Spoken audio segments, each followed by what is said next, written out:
Okay, so Albert said I should solve this work and then put it on the page. If I solve it without explaining, sometimes it might confuse some people, so I am explaining it. So this is the question, and then you can see that this question is having the directions on it. And if you look at this, I want to redraw it to this one. Okay, with this one, you see that this one 50 kilonewton is, the arrow is moving up, so it's already moving in the positive direction. And we know that with the Cartesian plane, we have positive x here, we have negative x, we have positive y, and then we have negative y. All right, so with the 50 kilonewton is having an arrow moving up, so it means that it is already in the positive direction.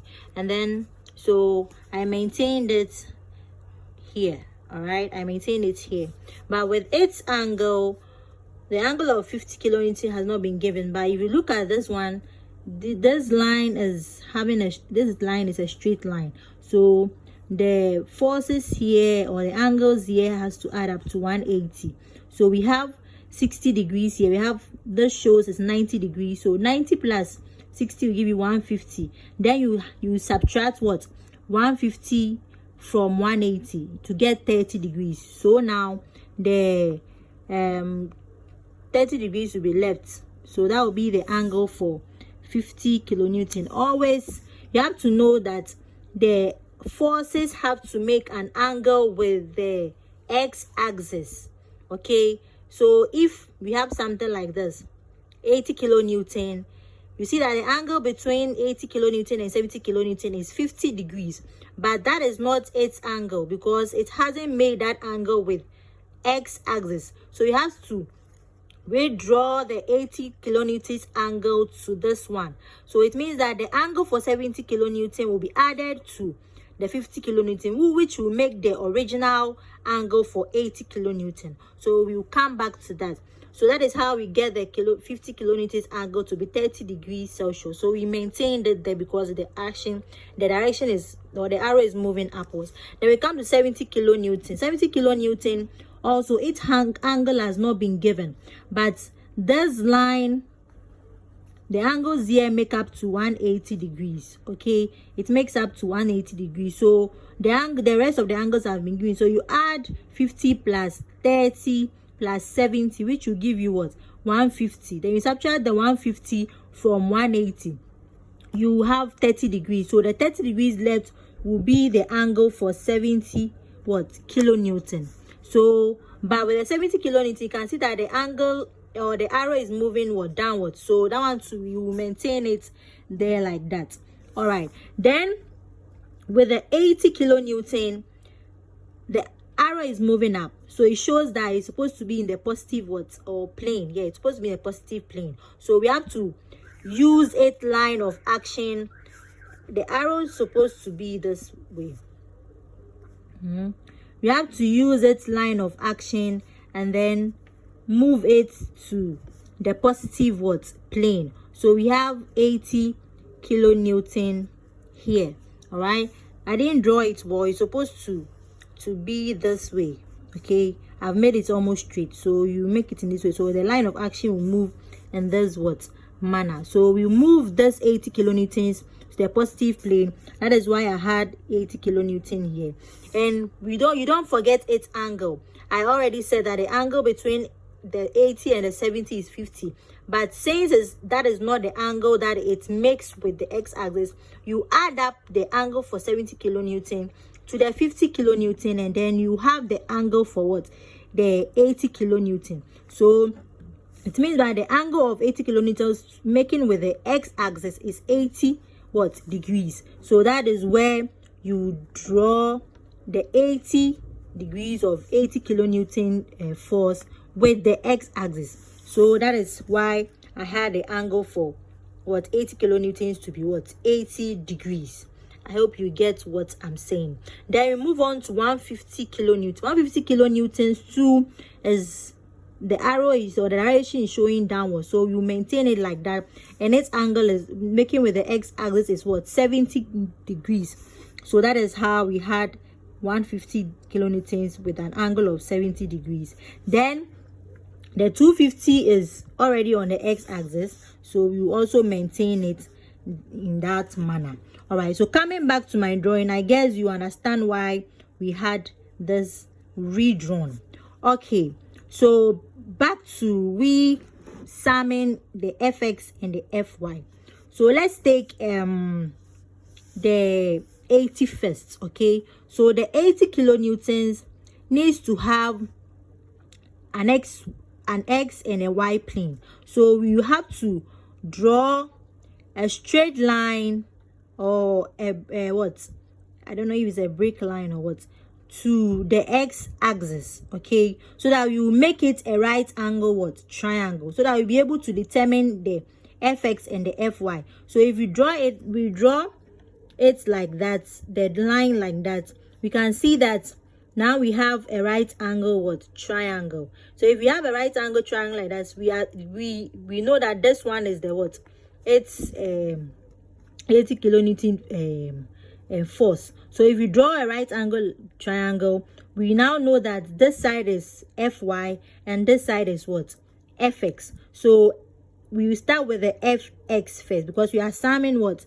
the f or the fx. So if this is the fx, you can see that the arrow what is in the positive direction, which is in the positive what plane. All right, so if it's in the positive plane, it means that we are going to find its what, a resultant force. So we are resolving it, so it will be 80 cos what, we know that all fx is cos, so 80 cos what, its angle, which is what, 80. So that is why we had 80 cos 80. Then we move on to 50 kilonewton. 50 kilonewton, to we draw a line to the x-axis, and then we make it a right angle triangle. So with the arrow, it shows that it is in what, the positive is moving up. So definitely its y-axis is also what's moving up, or is in the positive side of what, y. And then with the x2, it's in the negative side of x, so the arrow will be shown like that. So with x like this, it means that the result, or with the resolution, we have what, minus the, because we are finding the fx. All right, so we have minus 50 cos what, the angle 30. So that is minus 50 cos angle what, 30.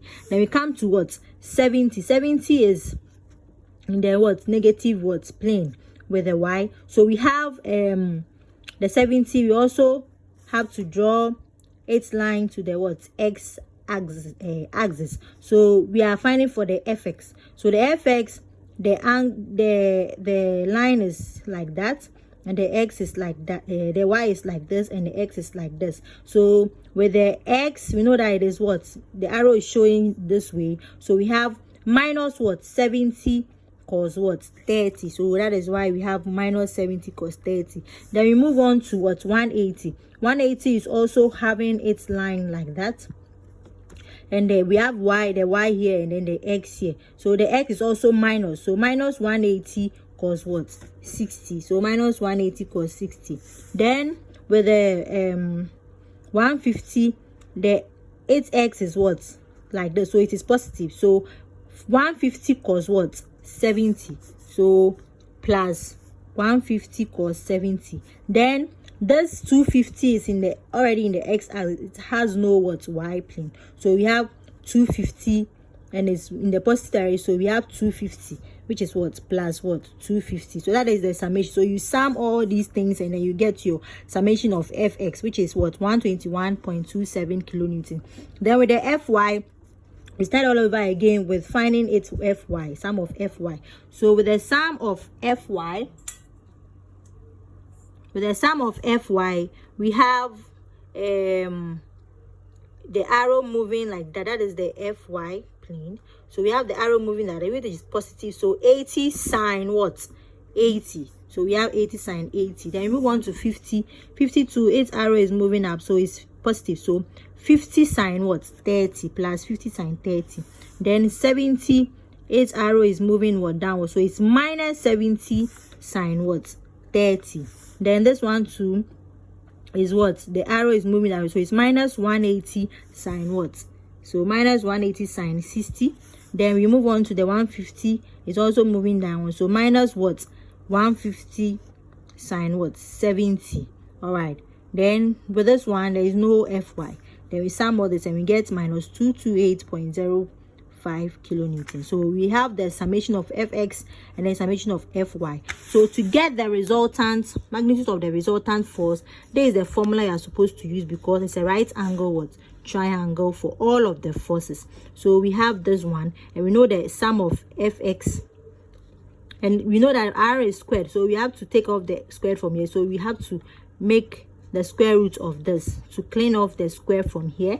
Then we what? Insert the summation of fx, so it's supposed to be summation,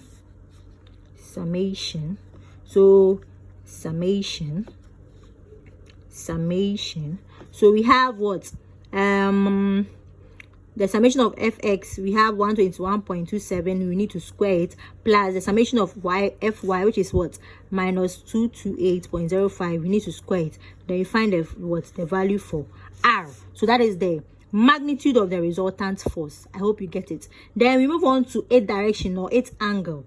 And always supposed to be tan theta is equals to summation of fy over summation of fx, and we already know summation of fy to be 228.05, and then fx is what? 121.27. okay, so we have that to be what? 1.88.